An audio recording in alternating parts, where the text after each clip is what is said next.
Comfortable हूँ तो mask निकाल लीजिए।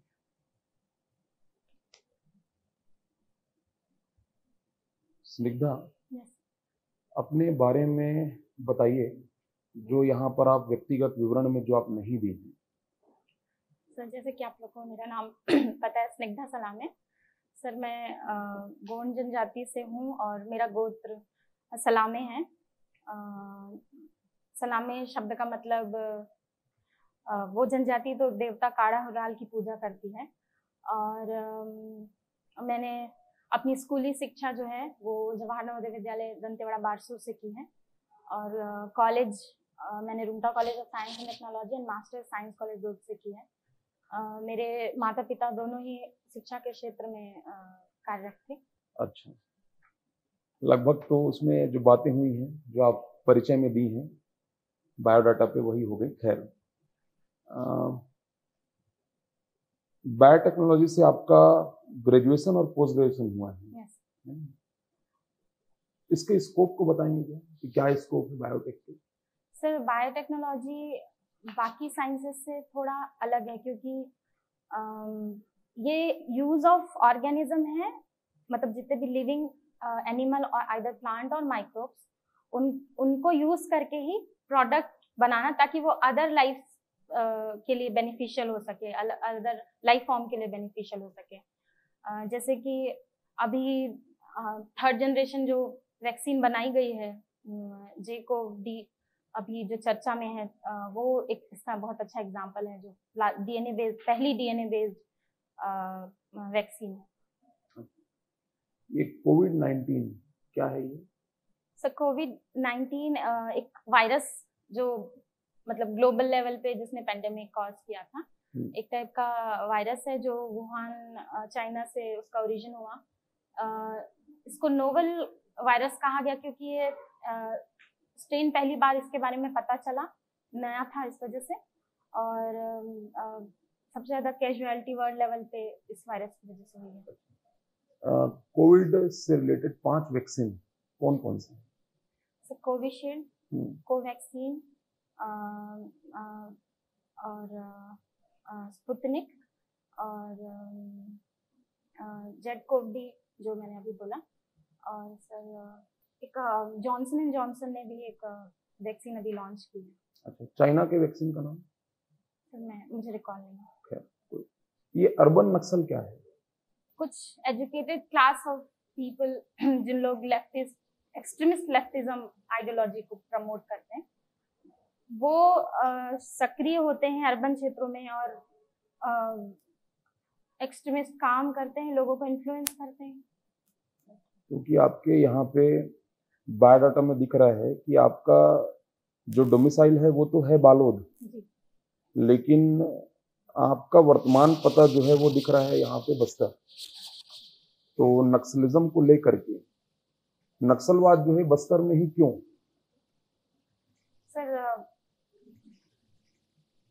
जो लेफ्टिज्म मतलब नक्सलिज्म का जो उत्पत्ति था सर, वो नॉर्थ ईस्ट इंडिया में ज्यादा स्प्रेड हुआ है। उसका reason tribal population, forest resources and exploitation मैं समझ पाती हूँ। और बस्तर में इतने समय तक रह पाने का उसका कारण जो है, हाईली जोग्राफिकल टेरेन जो है अनएक्सेसिबल है, सुविधाओं की कमी है।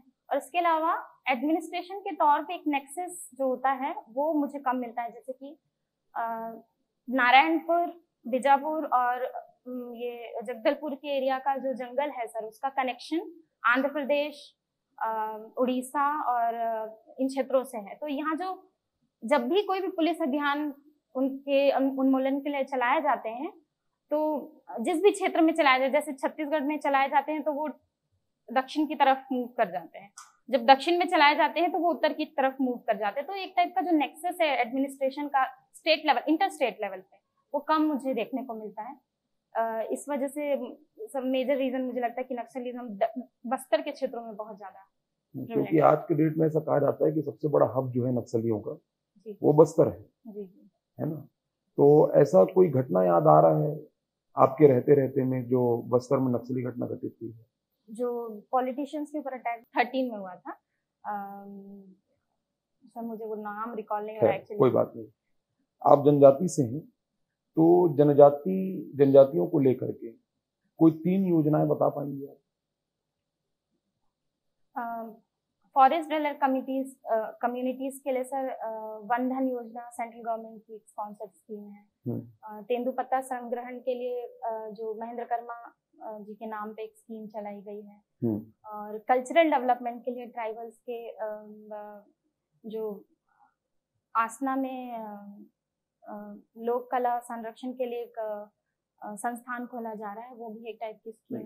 मैं योजना की बात कर रहा हूँ, जनजातियों को लेकर के 3 योजनाओं के नाम। वंदन और तेंदुपत्ता संग्रहण योजना सर, और एक सॉरी सर, एक चलिए ठीक है, कोई बात नहीं। घरेलू हिंसा की परिभाषा दे पाएंगे सर? किसी भी टाइप का फिजिकल या अब्यूजिंग तरीके से अगर किसी वुमन के अगेंस्ट घर के सदस्य के द्वारा या इकोनॉमिक तरीके से भी अगर उनको डिस्टर्ब किया जाता है, तो मेरे हिसाब से वो घरेलू हिंसा की परिभाषा। अच्छा, चलिए, स्निग्धा सलामी। स्निग्धा का कुछ विशेष मतलब होता है? सर, स्निग्धा का मतलब कोमल होता है, टेंडर। अच्छा, कोमल। तो आप विचारों से कोमल हैं कि दृढ़ निश्चय में कोमलता है? सर, दृढ़ निश्चय में कोमलता है। अच्छा, ठीक है। एजुकेशन बहुत अच्छी है आपकी स्निग्धा। लेकिन 2014 के बाद से अभी तक आप क्या कर रही थी? सर, 2017 से वैसे मैंने प्रिपरेशन शुरू किया है। अच्छा। फैमिली कंडीशन की वजह से मैं प्रिपरेशन बीच में मैंने नहीं किया, फादर एक्सपायर कर गए थे। ये आपका पहला इंटरव्यू है? हाँ सर। अच्छा, आप बेसिकली बालोद से हैं, ठीक है। क्या खास बात लगती है आपको बालोद, आपके जिले की? सर, फॉरेस्टेड एरिया है वो भी एक टाइप से, और क्योंकि उत्तर बस्तर का पार्ट रहा है सर पहले, इसलिए ट्राइबल पॉपुलेशन भी बहुत ज़्यादा है वहाँ। स्मारकों के हिसाब से भी देखा जाए कल्चरली, और मेजरली मुझे लगता है मेगालिथिक पीरियड्स के बहुत सारे एविडेंसेस हैं वहाँ। अच्छा, एक आध मंदिर बताएंगे वहाँ पर? सर, कुकुरदेव मंदिर है। अच्छा। बहादुर कलारियों की माची है। आपने अपनी हॉबी में लिखा हुआ है गायन अर्धशास्त्री। यस। अर्धशास्त्रीय गायन और शास्त्रीय गायन में क्या अंतर होता है?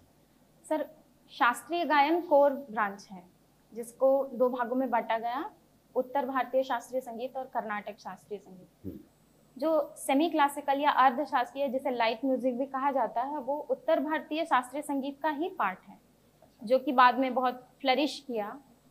ये उसमें बेसिक डिफरेंस है। उसके अलावा जो क्लासिकल म्यूजिक फॉर्म्स होता है उसमें हम ख्याल गायकी और ध्रुपद गायकी ये करते हैं, और जो सेमी क्लासिकल होता है उसमें ठुमरी और दादरा, ये। अच्छा, जैसे ठुमरी की एक प्रसिद्ध गायिका थी, आप नाम बता सकते हैं? गिरिजा देवी जी, श्रीमती गिरिजा देवी। अच्छा, ख्याल गायकी के बारे में कुछ बता सकते हैं आप? सर, ख्याल गायकी क्लासिकल म्यूजिक का फॉर्म है जिसमें जनरली ब्रिज भाषा में होता है। वो गायकी जो होती है उसकी शुरुआत पकड़ से होती है। ओरिजिन कौन था, मतलब ख्याल गायकी के प्रारंभ या प्रवर्तकों में किसका नाम आता है? सर, अमीर खुसरो जी का नाम आता है। अच्छा, अमीर खुसरो जी की एकाध गायकी का एग्जांपल 2 लाइन में। सर, उनकी गायकी प्रॉपर तो मुझे नहीं पता, लेकिन ख्याल गायकी मैं बता। आप क्या गाती हैं? सर, वैसे मैं लाइट म्यूजिक है सर, तो मैं भजन गाती हूँ, पर मैंने क्लासिकल की क्लासेस की हैं। मैं क्लासिकल वाली भी रही हूँ, तो मैं ख्याल गायकी। कोई कंपटीशन आपने लिया है इसमें गायकी में? स्कूल लेवल पे किया है सर, कॉलेज लेवल पे भी किया है। अच्छा, ठीक है। जैसे बायोटेक्नोलॉजी में रही हैं आप, एक अच्छा करियर था उसमें, है उसमें करियर, तो सिविल की तरफ मूव होने का क्या कारण था? सर, रुझान मेरा बायोटेक्नोलॉजी को बदल कर जब मैं मास्टर्स करने लगी तब मुझे ज़्यादा समझ में आया कि शायद मैं इस फील्ड के लिए नहीं बनी हूँ, क्योंकि रिसर्च का जो अप्रोच है। अच्छा। पहली बात तो ये, और दूसरी बात है कि शिक्षा के बैकग्राउंड, फैमिली बैकग्राउंड ऐसा होने की वजह से उन्होंने मुझे ये ज़्यादा प्रेरित किया। और जब मैं धीरे धीरे उस बात को समझने लगी कि एक अच्छी job security, proximity with my family, और इकोनॉमिकल स्टेबिलिटी के हिसाब से ये मेरे लिए अच्छा ऑप्शन होगा। और साथ ही साथ क्योंकि अब society is a multi dimensional. अच्छा, ठीक। तो सीधा आपका मीडियम ऑफ राइटिंग क्या है? इंग्लिश। एक्सट्रीमिज्म और नक्सलिज्म दोनों में क्या है? सर एक्सट्रीमिज्म ब्रॉडर कॉन्सेप्ट है, नक्सलिज्म उसका एक पार्ट है, एक एग्जाम्पल है नक्सलिज्म। एक्सट्रीमिज्म अभी हमको देखने के लिए मिलता है टेररिज्म के रूप में, या कहीं नॉर्थ ईस्ट में पहले जो ऑर्गेनाइजेशंस रहे वो भी फंक्शन करते रहे, तो वो भी सारे एक्सट्रीमिस्ट ऑर्गेनाइजेशन हैं। तो नक्सलिज्म एक टाइप है सर एक्सट्रीमिज्म का, क्योंकि वो लोग हथियार और इस सब की यूज़ करते हैं इस वजह से। तो जहाँ तक मैं समझ पाती हूँ, द फीलिंग ऑफ एलियनेशन, मतलब अपने आप को बाकी लोगों से अलग पाना, वो। इंसर्जेंसी? सर इंसर्जेंसी मतलब कि किसी टेरिटरी में विदाउट परमिशन आप अपना मिलिट्री फोर्स या नॉन मिलिटेंट ग्रुप भी, मतलब मिलिट्री फोर्स नहीं, मिलिटेंट ग्रुप भी अगर एंटर करती है तो उसे इंसर्जेंसी कहते हैं। आपने कहा कि छत्तीसगढ़ में नक्सलिज्म होने के पीछे वजह जो है तो ज्योग्राफिकल टेरिंग। इतनी मेरा सवाल ये है कि क्या सॉल्यूशन है? सर सॉल्यूशन सबसे पहला तो कम्युनिकेशन सबसे पहला सॉल्यूशन है सर, क्योंकि एक बड़ा रीज़न जो है वो है ट्रस्ट डेफिशिएंट का ट्राइबल पीपल और एडमिनिस्ट्रेशन के बीच में। मोर स्पेसिफिकली जो आर्म सिक्योरिटी फोर्सेस वहाँ पर लगाए जाते हैं उनके बीच में ट्रस्ट डेफिशिएंट बहुत ज़्यादा है। ये एक रीज़न, तो वो ट्रस्ट डेफिशिएंट अगर बिल्ड किया जाए तो काम किया जा सकता है। जैसे कि अभी पुना नारकॉम और सुकमा क्षेत्र में जो अभियान चलाया जा रहा है, या